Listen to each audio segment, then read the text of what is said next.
이 영상에 대해서는 이미 타고 계신 분들보다는 이제 막 입문하시는 분들을 위해서 만들어진 영상이므로 그분들에게 많은 도움이 되셨으면 좋겠습니다.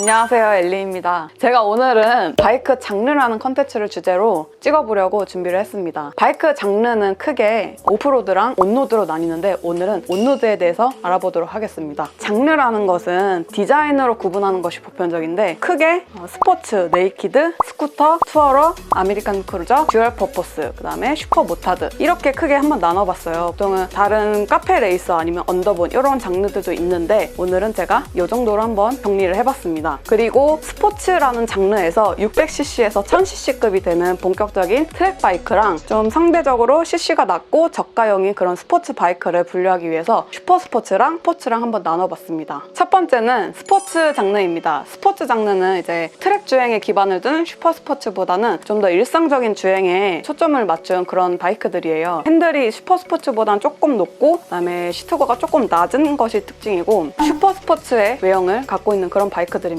대표적인 기종으로는 닌자 300, 400, 그리고 R3, 그 다음에 CBR 300, 500 등등이 있습니다. 연비는 그렇게 cc가 높지 않기 때문에 한 18에서 20 정도 사이이고 더 잘 나올 수도 있고 더 안 나올 수도 있습니다. 조작성은 경쾌하고 좀 직관적인 그런 성향이 있기 때문에 입문자분들이 슈퍼스포츠보다는 스포츠를 많이 선호하는 경향이 더 높아요. 포지션은 조금 공격적이지만 편한 포지션에 해당이 돼요. 스포츠 장르는 이런 분들이 사시면 좋으실 것 같아요. 슈퍼 스포츠를 하고 싶어 하시는 분들이 좀 공격적인 자세 때문에 힘들어 하시거나 좀 편한 포지션으로 스포츠 성능을 느끼고 싶으신 분들이 사시면 만족도가 조금 높을 것 같아요. 두 번째는 슈퍼 스포츠 장르입니다. 슈퍼 스포츠라는 장르가 대부분의 사람들이 레플리카라고 잘못 알고 계신 경우가 많은데 레플리카는 이제 모토GP에서 만들어진 경기용 차량으로 이제 밖에 시판용으로 판매되는 그런 복제된 바이크를 뜻해요. 근데 저희가 타는 슈퍼 스포츠는 월드 SBK에서 이제 공도용, 도로용으로 타는 그런 바이크들로 경기를 치르는 그런 바이크들이기 때문에 레플리카보다는 슈퍼 스포츠가 맞는 단어이기도 해요. 그리고 슈퍼 스포츠는 이제 강한 토크랑 최고의 스피드를 낼 수 있는 엔진 성능으로 최대 스피드라고 치면은 보통은 300에서 요즘에 나오는 차량들은 330 정도? 그 정도의 스피드를 낼 수 있는 차량들이에요. 근데 이런 차량들이 셰시랑 브레이크, 서스펜션 같은 것들이 선회중, 코너에서 좀 더 강하게 감속하고 가속할 수 있게 만들어진 바이크들이에요. 보통 슈퍼 스포츠는 일상적인 도로에서는 타기가 조금 부담스러우며 트랙에서 강하게 밀어붙이기 위해서 만든 바이크예요. 대표적인 기종으로는 파니갈레 시리즈랑 R1, R6, 그다음에 천알랄, R1000 등등이 있습니다. 연비는 슈퍼 스포츠는 좀 더 빠르게 달리기 위한 목적을 두고 있기 때문에 연비가 그렇게 좋지는 않아요. 8에서 많게는 15 정도가 나오고 진짜 엄청나게 쏘면서 뭐 트랙에서 타는 바이크다 하면은 6 정도까지도 내려갈 수도 있어요. 그리고 중요한 거는 일반유가 아닌 고급유를 권장하는 모델들도 많아요. 조작성은 시트고가 높고 핸들이 좀 좁고 낮아서 비교적 좀 부담스러운 면이 있고 스로틀하고 클러치 민감도가 굉장히 민감해요. 그래가지고 입문자분들이 조금 다루기 힘든 그런 바이크입니다.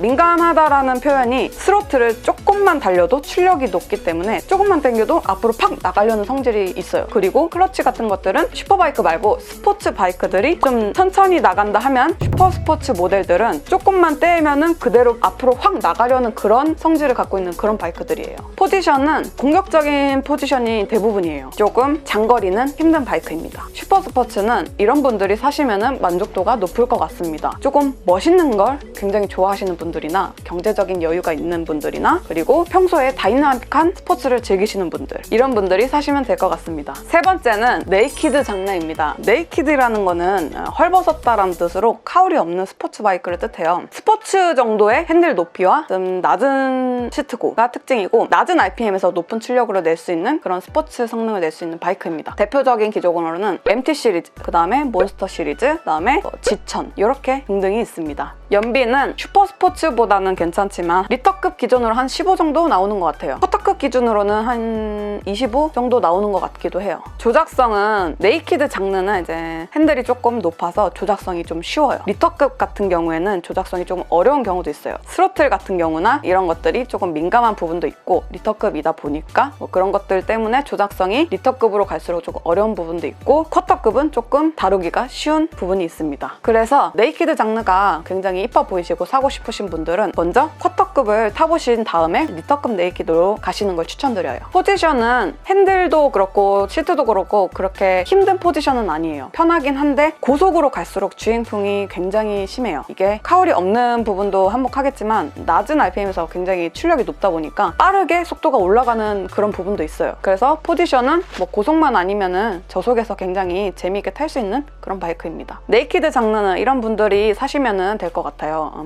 장거리 투어를 조금 꺼리시는 분들이나 가까운 거리로 스포츠 성능을 느끼고 싶으신 분들이 사시면 만족도가 굉장히 높을 거예요. 그리고 네이키드 장르가 시내에서는 굉장히 재미있어요. 이제 네 번째야?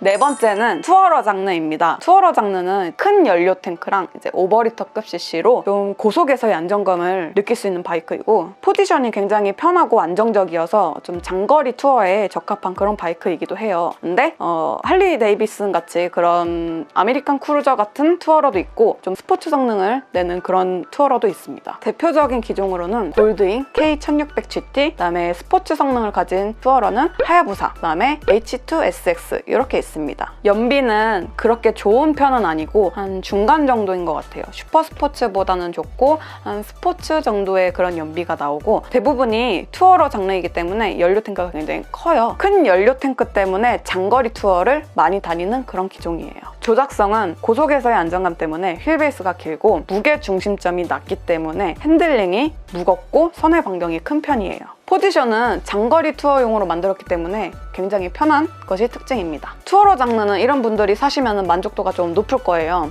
장거리 투어를 가실 때 좀 빠르게 고속으로 가면서 여유롭게 즐길 수 있는 그런 바이크들이거든요. 그래서 코너를 좀 다이나믹하게 타기보다는 여유로운 코너를 즐기면서 고속으로 가고 싶은 분들이 사시면 좋을 것 같습니다. 다섯 번째는 아메리칸 크루저입니다. 아메리칸 크루저는 강하게 생긴 외형하고 핸들이 높고 시트고가 굉장히 낮은 것이 포인트이고 스타일리시하고 여유로운 라이딩 스타일이 특징입니다. 대표적인 기종으로는 아이언 883, 발칸 900, 혼다 레블 500 등등이 있습니다. 연비는 평균 한 25에서 30 정도이고 CC별로 굉장히 차이가 커요. 그래서 연비는 자세하게 찾아보시는 걸 추천드립니다. 조작성은 CC가 굉장히 높아요. 오버리터급도 있고 대부분이 다 리터급인 것들이 많기 때문에 조금 어려울 수도 있는데 스로틀과 클러치 민감도가 그렇게 높지가 않아요. 그래서 출발하는데 굉장히 부담스러움도 없었고 조작하기가 굉장히 쉬웠습니다. 포지션은 굉장히 편한 포지션이긴 한데 한 120 정도로 넘어가는 고속 주행에서는 조금 주행풍이 있을 수 있어요. 아메리칸 크루저는 이런 분들이 사시면 만족도가 높을 것 같아요. 장거리 주행이나 고속 주행보다는 좀 개성이 넘치시는 분이나 디자인과 감성을 중요시하는 분, 그리고 배기 사운드를 좋아하시는 분들이 사시면 될 것 같습니다. 거의 다 했었어. 조금만 쉬면 안 되냐? 안 돼요.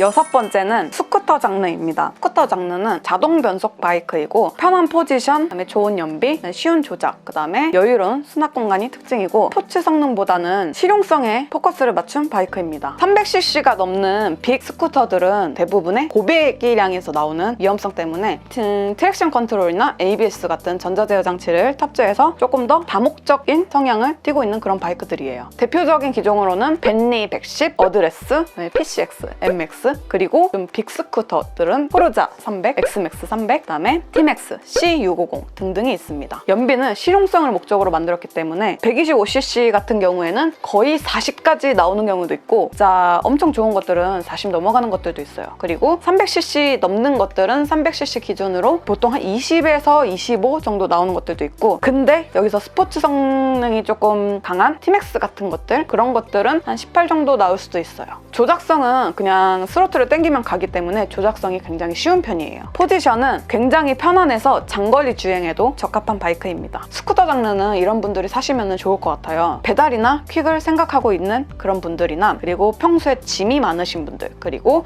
출퇴근을 좀 편하게 하고 싶으신 분들, 그리고 기름값을 아끼고 싶으신 분들, 가성비 있는 그런 장르이기 때문에 그런 분들이 사시면 될 것 같습니다. 7번째는 듀얼 퍼포스 장르입니다. 오프로드랑 온로드를 아우르는 장르로 다양한 환경의 도로를 주파할 수 있는 그런 바이크 장르예요. 온로드와 오프로드의 중간 형태의 외형하고, 그다음에 적당한 엔진 출력, 그리고 비포장 도로의 그런 주행을 고려해서 긴 트래블의 서스펜션이 특징이에요. 긴 트래블의 서스펜의 특징으로는 앉았을 때 좀 푹신하는 느낌? 그런 것들이 있고, 그다음에 서스펜션이 좀 소프트하게 세팅이 되어 있는 것들은 좀 깊게 들어간다거나, 그런 비포장에서의 완충 효과가 굉장히 좋은 서스펜션을 의미해요. 다만 이런 듀얼 퍼포스 같은 경우에는 엔듀로처럼 직접적으로 산을 타는 그런 오프로드보다는 가벼운 자갈밭이나 그런 비포장 도로를 대응하기 위해 만든 바이크들이 많기 때문에 온로드의 성향을 가진 바이크들이 굉장히 많아요. 그래서 갑자기 코너를 타고 있을 때 비포장 도로가 나오는 그런 대응을 하기에 굉장히 적합한 바이크입니다. 대표적으로는 GS1200S, 그다음에 멀티스트라다 등등이 있습니다. 연비는 20에서 30 정도 나오는 것 같아요. 이게 나쁘다 좋다 이런 것보다는 오프로드랑 온로드이기 때문에 그냥 중간 정도의 연비가 나오는 것 같아요. 조작성은 멀티퍼포스 같은 경우에는 시트고가 굉장히 높고 핸들이 굉장히 높은 편에 속해요. 그래서 타기에는 키가 작으신 분들은 굉장히 타기에는 힘들지만 탔을 때 굉장히 편한 느낌이 들고, 그리고 조작성 자체가 그렇게 어렵지는 않아요. 슈퍼스포츠만큼의 그런 조작법이기도 하고 매니아층이 굉장히 많은 것이 특징입니다. 포지션은 서스펜션이 굉장히 소프트하기 때문에 돌멩이나 아니면 좀 비포장 도로에서 좀 안정적인 느낌이 특징입니다. 듀얼 퍼포스 장르는 이런 분들이 타시면은 만족도가 높으실 것 같아요. 캠핑을 좋아하는데 모터사이클을 타고 캠핑을 다니고 싶으신 분들이나, 그다음에 어느 정도 좀 쏘고 그리고 장거리 투어를 목적으로 바이크를 입문하시는 분들이 사시면 만족도가 높을 것 같습니다. 그리고 저같이 정말 단신인 분들은 조금 힘들 수도 있어요. 마지막이야. 8번째는 슈퍼모타드 장르입니다. 슈퍼모타드는 오프로드 성향을 덮은 온로드 바이크예요. 오프로드의 가벼운 차체랑 넓은 핸들각, 그리고 단기통에서의 고출력, 그런 것들이 온로드에서는 느낄 수 없는 그런 경쾌하고 시원시원한 주행이 특징이에요. 외관상으로는 오프로드 바이크랑 똑같아 보이지만 특성이나 성향 자체는 온로드 바이크이기 때문에 온로드 장르가 맞습니다. 대표적인 기종으로는 허스크바나 701, 하이퍼모타드 950, KTM 690 등등이 있습니다.